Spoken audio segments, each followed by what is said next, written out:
Hello दोस्तों, स्वागत है आपका अपने चैनल नॉलेज सीट पे। और यहाँ पे मैं रमन कुमार आपका मेंटर यहाँ पे आ चुका हूँ आपके लिए फर्स्ट क्लास लेके। फर्स्ट क्लास में हम कोशिश करेंगे कि आज हम सिर्फ जनरल ओवरव्यू देखें कि हम किस तरीके से हम यूजीसी नेट की तैयारी कर सकते हैं। अब यूजीसी नेट के लिए हम तैयारी करें उससे पहले हमें जानना जरूरी है कि हम यूजीसी नेट में आता क्या है। तो यूजीसी नेट का सिलेबस क्या होता है उस पर हम डिस्कस ज़रूर करेंगे। तो आइए स्टार्ट करते हैं हम। सबसे पहले यूजीसी नेट होता क्या है। यूजीसी नेट और जेआरएफ ये दो वर्ड से मिलके एक एग्ज़ाम बना है। क्यों करते हैं? सबसे पहला होता है, ये होता है आपका असिस्टेंट प्रोफेसर के लिए। असिस्टेंट प्रोफेसर के लिए एलिजिबिलिटी टेस्ट होता है।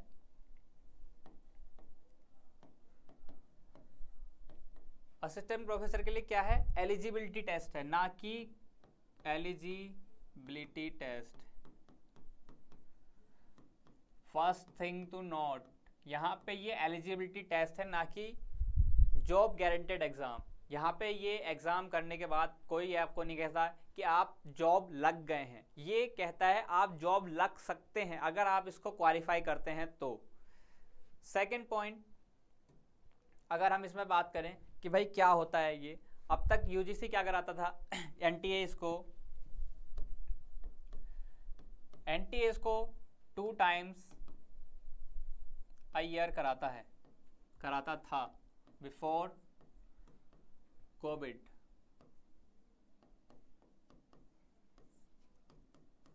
और अब ये क्या हो रहा है, ये थोड़ा अपनी इरेगुलरिटी की वजह से फेमस भी कम हो रहा है, बट क्या है, इसकी अवेयरनेस इतनी ज़्यादा बढ़ चुकी है कि ये क्या है, बहुत ज़्यादा डिमांड में आ चुका है। और ऑलमोस्ट इस बार भी देखा जाए तो 40,000 लोगों ने नेट क्लियर किया है। अब इन सब का मुद्दा क्या आ रहा है कि क्या अब नेट सही टाइम पे होगा? तो जी हाँ, बिल्कुल नेट बिल्कुल सही टाइम पे होगा। और उम्मीद की जा रही है कि मई 2023 में आपका नेट एग्ज़ाम हो जाए। सर इतना ज़्यादा टाइम? बिल्कुल, अगर ये मई में हो जाता है तो ये फिर आपका दिसंबर में भी होगा, दिसंबर 2023। और एक बार ये दोनों साइकिल अगर फिट बैठ जाते हैं तो आपका एग्ज़ाम हर साइकिल में सही टाइम पे होने लग जाएगा। अब इससे एडवांटेज क्या होगा कि जो उसकी रेगुलरिटी कोविड से पहले थी एनटीए की, वो रेगुलरिटी उसकी वापस आ जाएगी। और उसके वापस आने का मतलब क्या है कि सभी कैंडिडेट्स का एकदम फ्लो में आ जाना। 6 महीने का प्रिपरेशन टाइम होता है इसमें, 6 मंथ प्रिपरेशन टाइम होता है। 6 मंथ के बाद एग्जाम होगा, आपका रिजल्ट आएगा, आप एलिजिबल हो सकते हैं किसके, असिस्टेंट प्रोफेसर के लिए। दूसरा इसमें क्राइटेरिया होता है किसका, जेआरएफ का। जेआरएफ होता है जूनियर रिसर्च फेलोशिप, जिसमें आपको 35,000 प्लस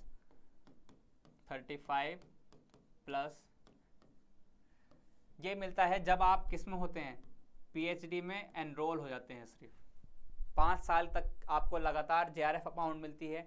वो बाद में एसआरएफ हो जाती है जो कि इंक्रीज होकर 40 तक हो जाती है। बट ये क्या होता है, जब आप पीएचडी में एडमिशन ले लेते हैं और जब इस एग्ज़ाम को क्वालिफाई करते हैं। क्या इन दोनों के अलग अलग एग्ज़ाम होते हैं? जी बिल्कुल नहीं, इनका एग्ज़ाम सिर्फ एक ही होता है। 300 मार्क्स का इनका एग्ज़ाम होता है। अगर हम इसकी बात करें तो इसमें हमारा 300 मार्क्स का पेपर होता है, 150 क्वेश्चंस होते हैं और डिवाइड होता है 2 सेक्शंस में। पहला होता है जर्नल पेपर 1 जो होगा 100 मार्क्स एंड 50 क्वेश्चंस का। ठीक है, पहली चीज अभी इसका हम डिस्कशन करेंगे कि इसमें क्या क्या टॉपिक्स आते हैं। सेकंड होता है यहाँ पे पेपर 2। अब पेपर 2 क्या होता है? पेपर 2 आपका होता है आपका सब्जेक्ट। जैसे कि अगर मैं अपनी बात करूँ तो मेरा है क्या, कंप्यूटर साइंस। हो सकता है आपका क्या हो, कॉमर्स हो सकता है, और क्या हो सकते हैं, कुछ भी सब्जेक्ट हो सकता है, एजुकेशन हो सकता है। मतलब ये एनटीए 87 सब्जेक्ट्स में आपका नेट कराता है। तो इसमें से आपका कोई भी पेपर 2 हो सकता है। अब पेपर 2 में क्या होगा, पेपर 2 होगा आपका 200 मार्क्स का। अब 200 मार्क्स में कितने क्वेश्चन आएंगे, 100 मार्क्स। सर हमें कितने मार्क्स लाने हैं क्वालिफाई करने के लिए? ये आपका हर सब्जेक्ट का अलग अलग होता है, डिपेंड करता है कि आपकी कट ऑफ कितने जाती है। जैसे कि अगर मैं अपने सब्जेक्ट की बात करूं तो मेरे लिए 200 out of 300 is a safe score, मैं इसको क्वालिफाई कर सकता हूँ। मतलब सिर्फ 100 क्वेश्चंस आउट ऑफ 150 क्वेश्चंस मेरे गारंटीड कर देंगे कि मेरा JRF हो जाएगा, नेट नहीं JRF हो जाएगा। अब क्या सर इसमें नेगेटिव मार्किंग होती है? बिल्कुल नहीं, यहाँ पे नेगेटिव मार्किंग अभी तक NTA ने अलाउ नहीं करी है। नो नेगेटिव मार्किंग सबसे बड़ा पॉजिटिव पॉइंट है इसका, नो नेगेटिव मार्किंग। मतलब पूरे 150 के 150 क्वेश्चन आप मस्त करके आइए। अब सर अगर हम जनरल पेपर पढ़ना चालू करें तो कहाँ से करें? बात करते हैं हम अपने चैनल पे अभी तक यही बात कर रहे थे। कल भी हमने देखा कि हमने क्या अपनी वीडियो में बताया था ना कि हमने किस लिए चैनल बनाया है, not rather just for exam, we have created this channel for all the things related to sharing. कुछ भी शेयर करना है इस चैनल पे हम शेयर करेंगे। हमें कोई भी अगर इंटरेस्टेड है, हम वेरी मच ओपन हैं कि आप यहाँ पे इनवाइटेड हैं कि आप भी यहाँ पे आके अपनी अगर कोई भी चीज़ शेयर करना चाहते हैं, कोई छोटी चीज़ शेयर करना चाहते हैं, कोई नॉलेज की चीज़ शेयर करना चाहते हैं, कुछ भी शेयर कर सकते हैं। इसीलिए आपको पता भी है कि हमने इसका नाम नॉलेज सीड क्यों रखा है। यहाँ पे आप कुछ भी शेयर कीजिए, जैसे कि मैं आपको बताने वाला हूँ क्या, जनरल पेपर के बारे में। अभी तक बहुत क्वेरीज आ रही थी इसकी कि जनरल पेपर क्या होता है, जनरल पेपर कैसे होता है जनरल पेपर। तो जनरल पेपर, इसको हम रिप्रेजेंट करते हैं, जनरल पेपर में होती हैं आपकी 10 यूनिट्स। सर क्या 10 की 10 यूनिट्स पढ़नी होती हैं? बिल्कुल नहीं। हम इसमें फॉलो करते हैं क्या, 7:3 का रेशियो, कि 70% अगर आप मार्क्स कर लेते हैं तो इट्स मोर देन इनफ। अब लिखने को तो आप 100 ले आओ, बट अगर 70 मार्क्स ले आते हैं तो ये बहुत अच्छा स्कोर माना जाता है अगर आप सही रेंज में सही से पढ़ रहे हैं। अब अगर हम इसकी यूनिट्स की बात करें कि सर क्या आता है जनरल पेपर में हमारे यूजीसी नेट में, यूजीसी नेट में भाई पहली चीज़ क्या आती है, टीचिंग एप्टीट्यूड। ये एजुकेशन का एक पार्ट होता है और टीचिंग करने हम जा रहे हैं, जैसे कि मैंने बताया कि क्या है, ये एलिजिबिलिटी क्राइटेरिया है। तो इसमें क्या है, टीचिंग एप्टीट्यूड जानना बहुत ज़रूरी है एक रिसर्चर का, कि क्या वो टीचिंग करने के कैपेबल है, क्या उसकी टेक्निक्स होने वाली हैं, किस तरीके से वो लर्नर को रिप्रेजेंट करेगा, काफ़ी सारी चीज़ें होती हैं। तो ये सब हम किस में पढ़ते हैं, टीचिंग एप्टीट्यूड में पढ़ते हैं। फिर आता है आपका रिसर्च एप्टीट्यूड। अब ये क्या होता है, जैसा कि हमने बात करी, नेट तो एलिजिबिलिटी दे दे रहा है तुम्हें कि असिस्टेंट प्रोफेसर बन जाओगे, बट अगर JRF करोगे तो मतलब PhD में जाओगे। PhD में क्या करना होता है, रिसर्च वर्क करना होता है। सर रिसर्च करने के लिए क्या चाहिए होता है, रिसर्च का एप्टीट्यूड चाहिए होता है। तो यही तो ये एग्जाम चेक करना चाह रहा है कि क्या आप में रिसर्च एप्टीट्यूड है। अगर नहीं तो उसको डेवलप करो, यहाँ पे सीखो। इन सब यूनिट्स का कुछ ना कुछ मोटिव होता है। जैसे कि अगली यूनिट की अगर हम बात करें, क्या है, रीडिंग कॉम्प्रिहेंशन। क्या आप एक पैराग्राफ को रीड करके उसमें से एक्सट्रैक्ट कर सकते हैं? अगर एग्जामिनर ने 4 क्वेश्चन पूछे हैं तो वो जानना चाहता है कि क्या इस रीडिंग कॉम्प्रिहेंशन को आप पढ़ के इसमें से कुछ एक्सट्रैक्ट कर पा रहे हो, क्या हमने जो क्वेश्चन पूछे हैं समझ पा रहे हो कि लिखा क्या है। ऐसे ही एक और यूनिट होती है इसी से रिलेटेड, जिसको हम DI बोलते हैं, मतलब डाटा इंटरप्रिटेशन। एक टेबल दी होगी आपको, उसमें से सिर्फ 5 क्वेश्चन पूछेगा। इन दोनों का फिक्स है कि 5-5 क्वेश्चन आते हैं, बट कैसे, इंटरप्रिटेशन वाले। क्या आप एक टेबल को देख के उसमें डाटा इंटरप्रेट कर पा रहे हो कि सारा डाटा हम उसमें से निकाल सकें और सारे डाटा को हम जान सकें। एक यूनिट जो इसमें और इसके बाद आती है जिसको हम बोलते हैं communication. Communication is the most important part of any human. जब तक उसको कम्युनिकेशन करना नहीं आएगा उसको लाइफ में कुछ आता ही नहीं, वो ह्यूमन ही नहीं है। कम्युनिकेट तो इवन एनिमल्स भी कर लेते हैं, बट हमारी बेटर क्वालिटी क्या है कि हमें more efficient way of communication आना चाहिए। अब उसी चीज़ को जानने के लिए क्या किया है भाई, NTA ने यहाँ पे भी हमें क्या रखा है, एक यूनिट दे रखी है कम्युनिकेशन की पूरी, कि आप इसको पढ़ो और जानो कि भाई कम्युनिकेशन के क्या क्या एक्स्ट्रा एफर्ट्स और पार्ट्स होते हैं। ठीक है, अब ये हो गए 5 यूनिट। अब छठी यूनिट पे आते हैं। ये यूनिट वाइज नहीं लिख रहा हूँ मैं, सिर्फ आपको समझाने के लिए सारे यूनिट्स इसी तरीके से लिख रहा हूँ। जैसे कि अगली यूनिट आती है हमारी मैथ्स। भाई मैथ्स एंड रीजनिंग इम्पॉर्टेंट है, हर एग्जाम में आती है। मैथ्स रीजनिंग कभी किसी का पीछा नहीं छोड़ती, मैथ्स रीजनिंग हमेशा आती है। मैथ्स में आपके क्वेश्चन आएंगे, क्या क्या क्वेश्चन आते हैं भाई, लिखो कमेंट्स में।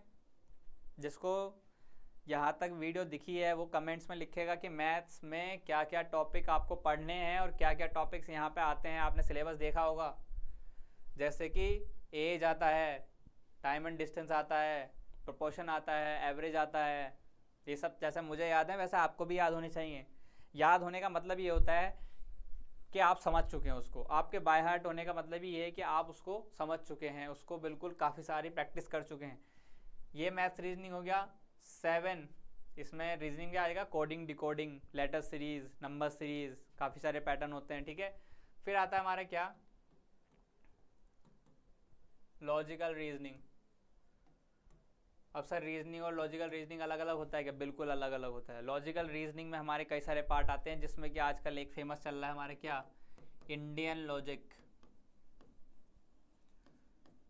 इंडियन लॉजिक बहुत ज़्यादा फेमस चल रहा है, इससे 2-2, 3-3 क्वेश्चन आ जाते हैं, ठीक है। और कैटेगोरिकल प्रोपोजिशन होता है हमारा, स्क्वायर ऑफ अपोजिशन होता है, कई सारे पार्ट्स आते हैं जो हमारे लॉजिकल रीजनिंग में आते हैं। फिर आता है हमारा सबसे इम्पोर्टेंट लाइफ का पार्ट जो है आईसीटी, मतलब कंप्यूटर। भाई कंप्यूटर सुनने में आसान लगता है, चलाने में मज़ा आता है कि हाँ बस गेम खेल लो और काम ख़त्म, but computer is more than gaming. समझ में आ रहा है ना? सिर्फ गेम खेलने से आप कंप्यूटर इंजीनियर नहीं बन जाते हैं। कंप्यूटर इंजीनियर के लिए आपको काफ़ी सारी डिग्रियाँ चाहिए, डिग्रियाँ नहीं, नॉलेज चाहिए। Knowledge in the sense input devices होते हैं इसमें, आउटपुट डिवाइसेस होते हैं। कंप्यूटर किन चीज़ों से बना होता है, किस तरीके से वर्क कर रहा है, सीपीयू का क्या काम होता है, फुल फॉर्म्स होती हैं, अलग अलग फाइल फॉर्मेट्स होते हैं। कंप्यूटर का हर जगह यूज़ हो रहा है, मतलब कंप्यूटर की नॉलेज भी हर जगह होनी चाहिए। यही पर्पज़ है एनटीए का इस एग्ज़ाम में आईसीटी देने का। इसके बाद अगर हम बात करें अगली यूनिट की, तो वो है हमारी पीडीई, मतलब people development and environment. People development environment में क्या आएगा, इसमें ऑलमोस्ट एवरीथिंग आ जाती है आपकी, जो कि पीपल से रिलेटेड हो, डेवलपमेंट से रिलेटेड हो एंड एजुकेशन से रिलेटेड हो। अब क्या है भाई इसमें रिलेटेड, क्या हो सकता है बताओ? कमेंट में लिखो कि पीपल डेवलपमेंट एनवायरनमेंट में क्या क्या टॉपिक आ सकते हैं आपके, क्या क्या इंपॉर्टेंट है। तो फर्स्ट थिंग अगर मैं बताना चाहूँ तो यहाँ पे sir environment protocols, environment protocols and लिखो एनवायरनमेंट प्रोटोकॉल्स। आगे सर यहाँ पे होते हैं different type of pollutions, air pollution, soil pollution, noise pollution, ध्वनि पॉल्यूशन वगैरह सुने हैं ना हिंदी में, अगर किसी ने पढ़ा हो, कोई हिंदी वाला भी है हमारे पास, काफ़ी सारे हैं। तो अगर हिंदी में पढ़ा है तो हमने क्या बताओ, मृदा पॉल्यूशन होता है ना शायद, और ध्वनि प्रदूषण, वायु प्रदूषण, जल प्रदूषण, ये सब तरीके के, ये सब किस में पढ़ेंगे हम, इसमें पढ़ेंगे। और क्या होते हैं, प्रोटोकॉल्स होती हैं कि कब कब हमारे ये अर्थ समिट हुई 1992 में, उसके बाद क्या क्या हमारे डिसीजन निकले, कौन कौन से प्रोटोकॉल्स आई, नगोया आया, क्योटो बनी, क्योटो के बाद फिर 2000 में हमारे पास एसडीजीज एमडीजी आए। एमडीजी कितने थे, 8 थे। फिर उसको कब तक चलना था, 2015 तक चलना था। फिर क्या था, 2015 तक नहीं हो पाए हमारे गोल फिल, तो हमने क्या बनाया, फिर एसडीजी बनाए। एसडीजी क्या होते हैं, फुल फॉर्म क्या होती है एसडीजी की, sustainable development goal. MDG stands for millennium development goal. SDG में कितने गोल्स थे सर, 17 गोल थे। कब तक फॉलो करना है सर, 2030 तक पूरे करना है। ये सब चीज़ें मुझे जैसे याद है आपको भी याद हो जाएंगी, समझने की बात है। मैं पीपल डेवलपमेंट का बिल्कुल नहीं हूँ, मेरा सीधा सा फंडा है कि क्या, कंप्यूटर साइंस के हैं भाई, टेक्निकल बंदे हैं। टेक्निकल बंदों में ज़्यादा क्या हो सकता है, अगर मैं बताना चाहूँ तो एक ये यूनिट हो सकती है, ये यूनिट हो सकती है, ये हो सकती है। कम्युनिकेशन नहीं पढ़ा होता है, DIRC कर लेते हैं। बाकी ये सारी यूनिट्स क्या होती हैं, नहीं होती हैं। अभी एक यूनिट और आएगी जो हमारी 10th यूनिट है, क्या, हायर एजुकेशन। हायर एजुकेशन मतलब 12th के बाद वाला सब कुछ। 12th के बाद मतलब सिर्फ हायर एजुकेशन का मतलब ये नहीं है, हायर एजुकेशन में इंस्टीट्यूशन आ जाते हैं, एंशिएंट यूनिवर्सिटीज़ आ जाती हैं, मल्टीपल टाइप्स ऑफ यूनिवर्सिटी आ जाती हैं, डीम्ड यूनिवर्सिटी क्या होती है, स्टेट यूनिवर्सिटी क्या होती है, कितनी होती हैं, ये सब किस में आता है, सब हायर एजुकेशन वाले पार्ट्स में आता है ना। अब इन हायर एजुकेशन वाले पार्ट में काफ़ी सारी चीज़ें और ऐड हो चुकी हैं, जैसे कि क्या, जैसे इसमें एथिक्स भी आ जाते हैं। आपका प्री इंडिपेंडेंस, पोस्ट इंडिपेंडेंस दोनों टाइप की यूनिवर्सिटी आ सकती हैं। कौन कौन से कमीशन आए, जैसे राधा कृष्ण कमीशन के बारे में आपने बहुत सुना होगा, या फिर क्या क्या पढ़े आपने बताइए, मैकॉलेस मिनट पढ़ी होगी, वुड्स डिस्पैच पढ़ा होगा, काफ़ी सारी चीज़ें आएंगी और सब चीज़ें हमें धीरे धीरे यहाँ पे पढ़नी है। यूनिवर्सिटीज़, आजकल की यूनिवर्सिटी तो आप पढ़ ही रहे हैं, बाकी आपके कौन कौन से कोर्स होते हैं, वोकेशनल कोर्सेज होते हैं, ठीक है ना, और बताओ, ट्रेडिशनल कोर्स चलते हैं, बाकी हर टाइप की आपकी ओपन यूनिवर्सिटीज़ हैं, इग्नू हैं। इग्नू के बाद अगर हम बात करें, ओपन यूनिवर्सिटी हो गई, इंदिरा गांधी यूनिवर्सिटी है, कितने टाइप की यूनिवर्सिटी है, कब शुरू हुई, कहाँ से शुरू हुई, कौन सी पहली यूनिवर्सिटी थी, ये जितने सारे क्वेश्चन मैं पूछ रहा हूँ ना, ये सारे PYQs ऑलरेडी आ चुके हैं और यही इसका सिलेबस है। दोनों चीज़ों को आप कंबाइन करने की कोशिश कीजिए और समझिए कि मैं कुछ और नहीं बोल रहा हूँ, मैं इसका सिलेबस बोल रहा हूँ और जो मैं बोल रहा हूँ वो ऑलरेडी PYQs हैं, ठीक है ना। मैं लगभग आपको यहाँ पे 60 से 70 PYQs ऑलरेडी बता चुका हूँ जो आपको पता भी नहीं है, और जब आप क्वेश्चन करोगे तो आप करोगे कि हाँ सर आपने तो इस यूनिट में बताया था कि इसमें ये पार्ट होता है, ठीक है ना। इसी तरीके से फ्लो चार्ट बनेगा, टिप टू पॉइंट हमें याद होंगे और सारे पॉइंट्स हम आराम से एग्ज़ाम में भी ऐसे ही कॉपी पे उतार देंगे, मतलब आंसर दे देंगे। कई सारे मेथड्स होते हैं किस तरीके से, कोई ज़रूरी नहीं होता है कि हमेशा हमें हर किसी का आंसर आना चाहिए। कई बार हमें अगर क्वेश्चंस में नहीं आता है तो ज़्यादा बेटर हो जाता है, क्यों, वहाँ पे हमारा यूज़ होता है चॉइस एलिमिनेशन मेथड। जो नहीं आता है वो तो हटा ही दो ना, जो आता है उस पर फोकस करो। काफ़ी सारे फैक्टर्स होते हैं, काफ़ी सारी ट्रिक्स होती है, it's all about a crack. अगर आपको पता है कि कैसे एग्ज़ाम को अटैम्प्ट करना है, आपको पता है कि कैसे उसको क्रैक करना है, ठीक है ना। हायर एजुकेशन की बात कर ली, एनसीएंट यूनिवर्सिटीज़ में जैसे अगर हम बात कर रहे थे इसमें क्या क्या आती हैं, नालंदा, ठीक है ना, तक्षशिला, बल्लभी, ये सब यूनिवर्सिटीज़ क्या हैं, ये हायर एजुकेशन का पार्ट ही हैं, क्योंकि क्या थी भाई, यूनिवर्सिटीज़ थी। यूनिवर्सिटी किस में आ रही है, हायर एजुकेशन में आ रही है ना। तो अब अगर मैं बात करूं मैं अपने लेवल पे, तो मेरे लिए क्या था, जब मैं पढ़ना चालू किया तो मेरे लिए ये यूनिट बिल्कुल नहीं थी। 1 2 3 4 और 5, सोचो मैं सिर्फ 5 यूनिट पे खेल के गया था, जो अपना फर्स्ट अटैम्प्ट दिया था मैंने, जिसमें मेरा नेट क्वालिफाइड हुआ था। और वहाँ से मुझे ऐसा लगा कि यार सब 5 यूनिट सिर्फ पढ़ के थोड़ी थोड़ी मैं अगर एग्ज़ाम कर सकता हूँ, जो मतलब मुझे लग रहा था कि बाद में करूँगा, अभी तो मतलब ऐसे ही अटैम्प्ट देने गया था, फर्स्ट अटैम्प्ट मुझे बिल्कुल उम्मीद नहीं थी कि उसमें हो जाएगा, पर उसमें जब हो गया तो मुझे लगा यार ये एग्ज़ाम तो अपने लिए बना है, इसमें तो मतलब हम थोड़ा सा पढ़ के और अच्छा कर सकते हैं। और सच में जब हमने पढ़ा तो ये यूनिट तो मतलब जर्नल है, इसमें तो थोड़ा थोड़ा करके आ सकते हैं। मेन आके आपका फंसता है ये 2 यूनिट और ये 2 यूनिट पे, ये दोनों यूनिट बिल्कुल नहीं होती हैं, और ये दोनों यूनिट हम टेक्निकल बंदों के लिए बिल्कुल अलग होती हैं। जो बंदा अगर कहाँ से आ रहा है, बैकग्राउंड है उसका कौन सा, आर्ट्स बैकग्राउंड है, अगर आर्ट्स बैकग्राउंड है तो उसको ये दोनों ज़्यादा इजी लगेंगी, और थोड़ी इसमें से हो सकता है ICT हो गया और मैथ्स हो गया या DI हो गया, ये पार्ट होते हैं थोड़े से उनके लिए टफ बन जाते हैं। तो इट्स ऑल अबाउट बैलेंस, कि आप कितना बैलेंस बना के चल सकते हैं। मैं जैसे ये टॉपिक्स बोल रहा हूँ ना, मुझे भी नहीं आते थे, फिर धीरे धीरे क्या हुआ कि मैंने सोचा यार कम से कम इतने टॉपिक्स तो मैं पढ़ लूँ कि जितने हमारे सिलेबस में है, और पता चला कि उससे ज़्यादा कुछ आता ही नहीं है। और जब आप पढ़ने लग जाओ तो इंटरेस्ट ऐसा आता है कि मस्त आप फ्लो में सारी 10 की 10 यूनिट कर सकते हैं। जैसा मैंने आपके सामने लिख दी 10 यूनिट, आप भी एक दिन किसी और को बता रहे होंगे, और मैं श्योरली आपकी गारंटी ले सकता हूँ कि अगर आप मेरे साथ यहाँ पे पढ़े और इन सबको एक बार एक्सप्लोर करा आपने मेरे साथ, आप इसी तरीके से किसी को भी सारी यूनिट इस पेपर की बता रहे होंगे, ठीक है ना। और अगर इसके बाद अगर हम बात करें हम अपने पेपर 2 की, तो पेपर 2 की हम बात किसी और वीडियो में करेंगे। फ़िलहाल हम इस वीडियो को यहीं पे एंड करते हैं। पेपर 2 की स्ट्रैटेजी हम किसी और वीडियो में देखेंगे, अगली वीडियो हमारी आने वाली है, उसमें हम पेपर 2 पे अपने बिल्कुल बात करेंगे। बाकी आज के लिए इतना ही।